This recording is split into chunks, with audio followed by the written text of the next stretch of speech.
What's up? Welcome back to my channel. My name is Derica and you are watching Shelf Love with D. Welcome back, y'all, to another weekly wrap up of my reads and streams. So before we get into this week's reading wrap up, let's go ahead and take attendance. Please be sure to like, comment, share, subscribe. Now only subscribe if you can see yourself coming back and hanging with me in yet another video. Otherwise, just drop your favorite emoji, green heart, book stack, sunflower, anything just letting me know that you are here with me today, rocking with me in yet another video. Alright, y'all, so now that all that jazz is done, on to the books. Alright, so this past week, as y'all know, I've been averaging 3 books, and I'm okay with that. And to be honest, if I next week only get 2 in, I'm okay with that too. I'm trying to get back to a point of just enjoying reading, not for content, not for numbers, not for trends or jumping on the next popular book, but just getting back to enjoying reading. And I'm a girly who enjoys reading and talking about it, right? I don't want to be quote unquote like a booktuber. I'm just a girl who loves to read and found a space to be able to talk to other book lovers about it. But I don't want to get so caught up in numbers. I don't want to get so caught up in like the popular titles and what everybody is reading. I want to go back to just being a normal girl who walks through the aisles of the library, looks at titles, looks at covers, and like, okay, I'm gonna check this out because I want to read it. And hopefully by doing that, I shared books with you guys that interest you, or maybe put y'all on to like new authors or anything like that. But I want to just get back to the joy of reading. So if next week I only have 2 books or even 1, but it was a book that I took my time with, I enjoyed, I got to sit with, I didn't have to like rush through it like, okay, I've been reading this book now about 2.5 days, I need to wrap it up. I'm okay with that. So with that being said, the numbers may go down, but we are going to stay true to ourselves, stay true to the joy and art of reading, and just come over and talk about books we enjoy. And as y'all know, I'm always open to recommendations. So at any point, if you read a 5-star read, come back to my community post, any video in the comment sections, and just let me know, girl, this book is a must read, or it's a book I think you would like, or anything like that. All right, so now let's get into these books. So the first book I thought I'm going to talk to y'all about was Leave Your Mess at Home by, I'm not going to even butcher her last name. I should have looked it up on how to pronounce it, but I didn't, so it'll be on the screen for you guys. If you're not familiar with this book, I'll go ahead and read the book description. The last name is Longue, I believe. Because it's not long. I think it's Longue. Eldest daughter, estranged from the family, is secretly back home in Chicago for the first time in a decade. She's a newly single and recently disgraced influencer trying to quietly put her life back together again. The other 3 Longue sisters aren't doing much better. Angela is in love with her best friend who just got engaged to someone else. Karen, a college junior, and the baby of the family, is grappling with her sexuality and self-image. Ola, the golden child with a baby of his own on the way, is questioning his marriage and how to raise a black son in America. Sola's unexpected return sets them on a crash course towards each other, and when the 4 siblings find themselves together again at their Nigerian immigrant parents' Thanksgiving table, a decade's worth of secrets and a lifetime of resentment explode to the fore. In the wreckage of their fatal reunion, each Longue is forced to reckon with the past, take stock of what really matters, and find a way back to each other. Y'all, this book was so good. I really enjoyed this book. I rated it 5 stars. This book was everything. Well, correction, 4.5 stars. This book was just everything. Family dynamic, family drama, sibling rivalries, forcing people to face truths, be true to themselves, right wrongs, realize their wrongs. Like, this book had everything in it, but most of all, what I really enjoyed was the realness. Every issue, every wrong, every detour, everything felt real. It wasn't like, oh, this is made up for a book trying to make it exciting. Like, I think it's all very relatable things that we at one point or another have dealt with ourselves within our family or known someone who has dealt with it themselves. And it all just felt so real, from the action to reaction to, the tried and true Nigerian parent being so headstrong that right is right and wrong is wrong, and not wanting to hear or see past that, or be open to the possibility of something outside of the path that they had designed for their children, or the life or dream or career relationships that they saw their children have. And this book was so good.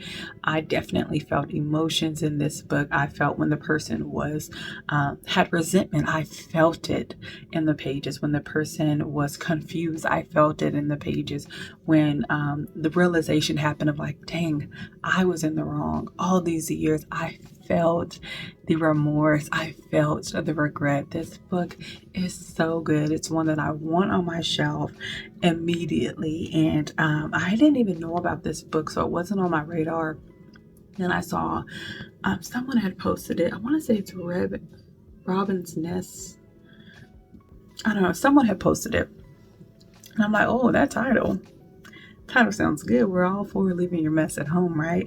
But this book, it just touched on so many things. So many things, even the topic that Eliza and I hit on this past week of talking about how, we've been raised that because it's family, you should have more grace. Oh, you only got one mama, or you only, that's your sister. Oh, that's family. So you just forgive and forgive and forgive, and allow this person to continue to hurt you or misuse you or mishandle you because they're family. And, even with our conversation, we're like, no, you have to establish boundaries even with family. And I think that's something that really stood out in this book, is that families need to talk more often.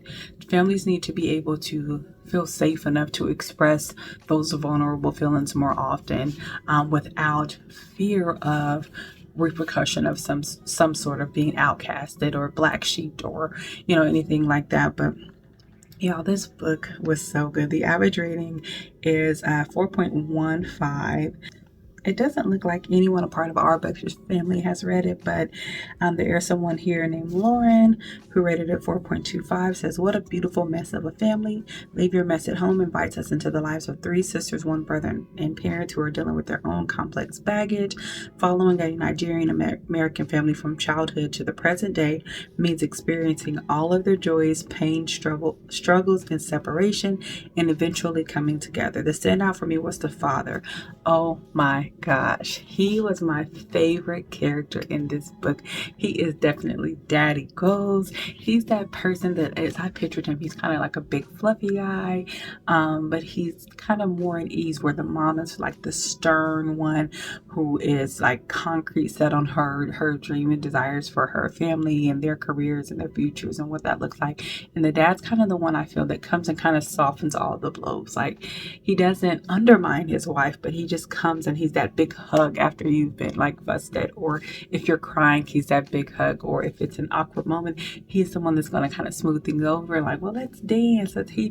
He radiated, like, from the way the author wrote him, he just radiated joy and warmth and even strength. Like, although he wasn't dominant in the way that the mom was, he still was the glue to the family. And I don't want to give too much away, because this book, there's a lot of happenings throughout this whole book in each of the siblings' lives and the parents' lives, and it all kind of, weaves together. So I don't want to tell one part and possibly, it be a spoiler, but I definitely recommend this book. I want it on my shelf, and I had a good time with this one. Like, I was like this close to crying in this book. Like, it was pulling up a lot of emotion in me, because the author, which this is my first book by this author, I'm not even sure if they have any other books. It looks like this was a debut for this author, and she did an amazing job. That's big. She did really, really good. So I would definitely be on the lookout for more books by this author in the future. Love the way that she writes these characters, and look forward to what is to come next for her. So if you have not read it, put it on your TBR. Go request it at Libby, or buy it on KU. I don't know if your local library would have it, but I definitely think it's a book that you could learn from. It's definitely a book that you'll have moments of reflecting and even, maybe reconsidering some own things in your own life and your family and things like that. So it's a messy family dynamic. Very, very well done. So next one up, y'all. Big Girl Blitz. I finally picked this one back up and finished it off. So as y'all know, I had paused on the buddy reading at chapter 17, and then just other books kept taking place, just that conveyor belt just kept moving the books on forward. And so I'm like, I'm going to be intentional within this next month about finishing any books that I'm in the middle of, wrapping it up. So I will say I probably would rate this book 4.75. Okay, it definitely had the potential to be 5 stars. I definitely enjoyed it, as y'all can see. Tabbed it up. I got some highlights in here. Aunt Addie is my favorite character. Lots of wisdom being dropped in this book. The main male character, Monk. Wait, did I call him Monk? Lamar. Oh my gosh, these books are running together. The main male character, Lamar, is definitely Booth Angles. He is definitely an intentional man, a man who not only expresses himself verbally, but he is all about that action and backing up what he has to say. He's an observant man, like Lamar. Now, I will say, after a while, Jasmine got on my nerves. She was the one that was indecisive. She was the one that was questioning a lot. She was the one that was back and forth, like hot and cold, like, oh, I love you, we're gonna be together then, but what if? Oh, I'm pushing you away. No, come back. I'm pushing you away. Well, why'd you run away? Well, I know I pushed you away, but I really want you to stay. Like, in the beginning, it was okay. It was new to her. I knew she had some struggles from her childhood that caused insecurities. But after a while, girl, I'm like, what else does this man have to do to show you he don't care about none of that extra noise? He is all about you. And she would get to a point where he would reassure her, and she was, back and forth. And I can only do so much back and forth. And I can honestly say, majority of this book is a lot of back and forth from the female main character. But I love that Lamar was true to himself, true to what he wanted. He didn't try to play it cool. He was expressive. He did little things along the way throughout the book just to let her know where he stood. He shut down anything, anything that made her feel uncomfortable. He shut it down. He was very, very intentional. And in the bedroom, he did not play any games. Okay, he did not play any games. So all around, Lamar was a great guy. He's definitely one of my top favorite male main characters. I just think that it took Jasmine a little longer than I would have liked to come around to him and to see him. A lot of times I can understand the woman's hesitancy, but in this one, I'm like, Jasmine, girl, now come on now. By now you should know that this man is for real. But this book, y'all, was really, really good. I really enjoyed it. Like, Aunt Addie is my favorite in this book, and then Lamar. But overall, amazing read. Y'all know I love Danielle Allen. We'll continue to read books by Danielle Allen. The only thing for me was just how long it took the female main character to come around to it, which is all the way to the end of the book. And I felt like I would have liked a bit more in the ending. The ending was just okay for me. I definitely, after all that Lamar went through to win this girl over, to convince her that he is who he says he is, I would have liked a little bit more of a bang at the end. But overall, Danielle is still that girl. She knows what she's doing with that pen. And I just have so many good nuggets in here. Like, one of the things that Aunt Addie had told her was that perfectionism is a flawed way to move through an imperfect world. And I believe everything you've been through was for a reason. Who you are has made you who you are and has prepared you for who you're about to be. Honor all the versions of yourself and go after what you want. And then she said, I'm still figuring out what I want now after everything. Aunt Addie said, are you figuring out what you want, or do you know what you want and you're afraid to stand in it? No, but for real, Aunt Addie was that person that when you needed loving, she gave you loving. But when you needed that gentle nudge, she gave it to you. And then when you needed it just to be said, like in your face, call you on your bluff or call you on your bull, that was Aunt Addie. And that was just one of many nuggets in this book that were just so good. Okay, so here's another little nugget from Aunt Addie. It says, intentional happiness forces you to create a happy life for yourself wherever you are, whatever the circumstance. Whenever there's air in your lungs, you make a point to be happy, to create happiness, to feel happiness. You hear me? Intentional happiness. Intentional happiness forces you to create a happy life for yourself wherever you are, whatever the circumstance. And I like that. I like that. And that's why, we tab these sometimes. That's why we highlight these sometimes, to be able to go back when we need to encourage ourselves, when we need to be reminded of things like that. And lots and lots of good nuggets in this book. So for those who don't know about Big Girl Blitz, it is book 3 in the Curve Girl series. All 3 books now I can say are very, very good. Big Girl Blitz and the Curvy Girl Summer are my favorite. Out of those 2, I don't know if I could say which one I like the most. I think now I need to reread Curvy Girl Summer because it was so long ago, but I definitely enjoy this book. Let's see. So it says, because life's too short and mean girls ain't Jasmine Payne fled her hometown and the fat phobes who made her life hell. The minute she graduated high school, growing up, her haven was her Aunt Addison. And when her health takes a drastic turn, she insists that Jasmine should spice up her life, emphasis on spice. But dating is the last thing on Jasmine's mind until Lamar Anderson sits next to her at the local sports bar. He is sexy, fun, and refreshing, drama-free. With him, she's able to pretend that everything is all right. But as real life intrudes, Jasmine has to decide if she can leave the past where it belongs for a love that she deserves. This is a good read, y'all. Definitely a good read. Like I said, I wish my girl Jasmine came around to Lamar a lot sooner. I think he was doing a very good job of going above and beyond to show how intentional he was about her, his plans for him with her, and a future with her as well.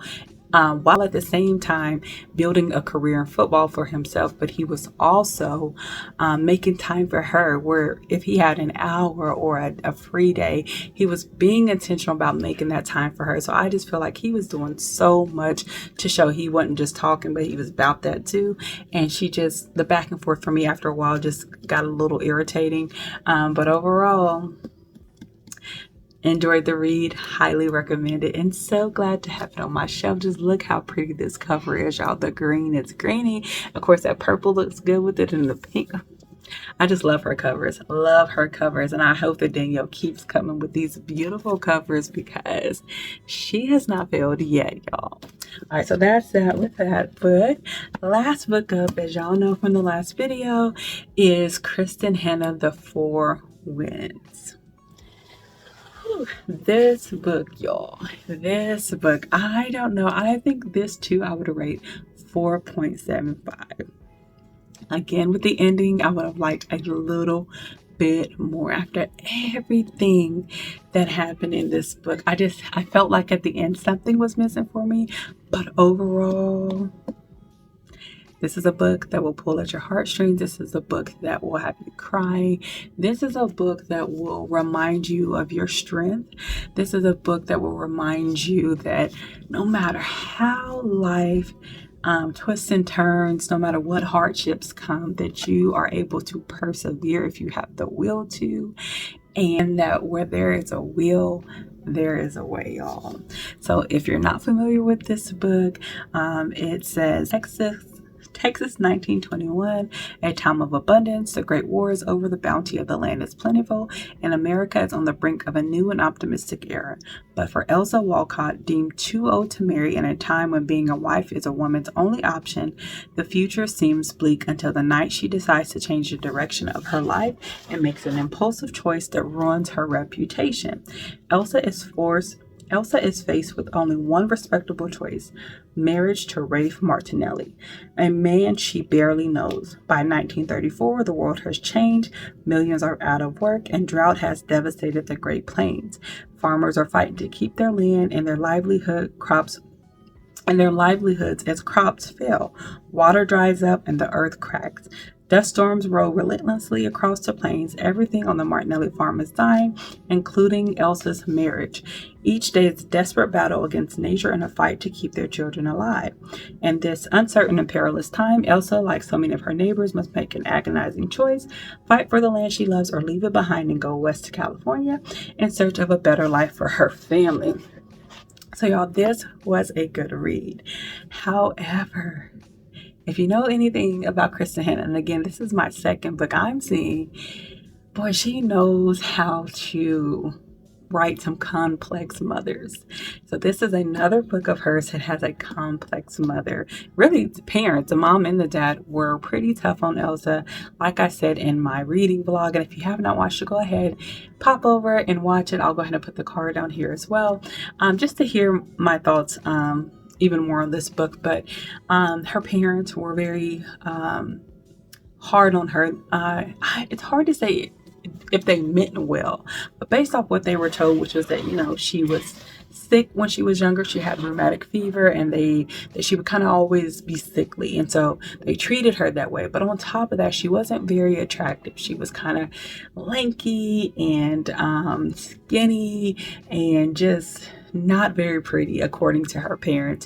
They reminded her of that, and they made her feel that she was not lovable. And so that was something that Elsa dreamed of: being loved, having her own family, having her own life, dreaming of more despite being told she never had it. So she made a bad decision one night, which forced her into marrying someone who she made that wrong decision with, or whatever. And so she married him, and all was well at first. They were kids basically, and he had told her, "I'm going to try to be a good husband to you." Thought she had reached a point in her life where all was well. She had a newfound family. She was learning about farming, and then the drought hit, and she came to find a strength that she didn't know she had. Oh my gosh, y'all. This book is so, so good. So good. It's sad. It's hard to read at times. They faced so much during the Dust Bowl era, and even though all she knew was the farm life, after a while that just became who she was. She chose to try to find better for her family, and so her and her family set off to California, and then they get there and they see, dang, there's struggle everywhere. It's not that much greater here. In fact, it may be worse because we don't have any family here. But instead of tucking tail and running back home, she fought. She worked her butt off. She picked cotton. She worked for this one lady cleaning her house and doing household chores and ironing and things for 10 hours a day. And I want to say she paid her 40 cents. Now, I know the monetary value was a little different back then, but even for this time, she was like, for a 10-hour workday of scrubbing your house, cleaning and ironing, you're paying me 40 cents. So she faced a lot of hardship, and they even touched on how, people would set up these areas for people to live in and work in, and they would provide a roof over their head. They would even provide them with jobs, and then they would even provide them with credit from the general store in their little area. But they kept them locked in debt because the way it worked was they didn't take any cash. They said, you can live here and you can work the fields, picking cotton, and that's how you pay for your room and board. And because they didn't take cash, that whenever they went to the store and bought food and things, they accrued more debt. So it ended up trapping them all into debt because they were forced to buy things on credit even when they had money. And so then if they ever thought that they wanted to leave, they couldn't do so until the owner felt like they worked off their debt, and they were paying a little to nothing. One day they had them picking cotton for 75 cents for the day. This book is so good. If you love historical fiction, this is a must read. And I look forward to my next read by Kristen Hanna, which I'm probably going to go ahead and order it because I think she's become, y'all, I think I got a new favorite author.